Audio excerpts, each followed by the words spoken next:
I love chicken, it's delicious. But you know what? When you're cooking thighs or Marylands, as I've got here, you need to add a little bit of flavour. And this is a great little recipe that a buddy of mine who lives in Texas showed me. His name's Andrew, and this is how it goes together. You start with a bunch of coriander and spring onions. I like to chop it up a little bit so it goes in the Maggi-Mix really, really well. The beauty of this dish is you chuck everything into the Maggi-Mix, whiz it around, and you get a great marinade. And you can have that marinade anytime. Pop it in the fridge or the freezer and it will last forever. About a tablespoon of smoked paprika and some ginger, about a tablespoon of dried ginger. Now I'm going to put some garlic in there. I've got 5 cloves of garlic. If you love more garlic, feel free to put more of it in. And some onion. Big chops of onion go straight into the Maggi-Mix. Now you don't need to chop it because the Maggi-Mix is strong enough to chop everything up itself, but you know, I like to make it a little bit easier. The chili, I just take all the stems off, and these are scuds. Thai chili, really, really hot, so be careful. In they go. Ginger, I'll give that a bit of a slice up as well to break up that flavour, but as I said, you don't need to chop it up as well, but I get to show off my knife skills.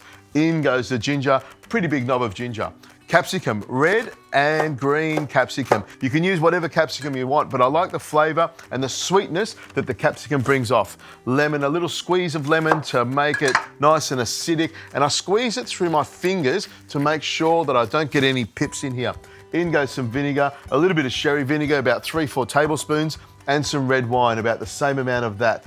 And you need to put some soy sauce in there, about a tablespoon of that to make it even more delicious. And of course, some extra virgin olive oil. A good splush of extra virgin olive oil, which will help to lubricate it as it goes around and also make it really, really tasty. Now on goes the lid. I'll whiz it around for about a minute or so till I get a really nice smooth paste. Clean this down and show you how to put it on the chicken.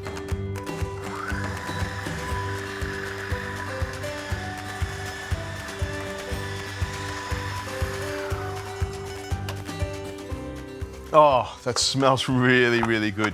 The chili really gets you, and the acidity as well. You need to have some lemon juice, some vinegar in there. It makes it nice and sharp. And as you can see here, I've got a really thick sort of paste. Now you can use all of this if you want, or some of it. It depends on how strong you want it.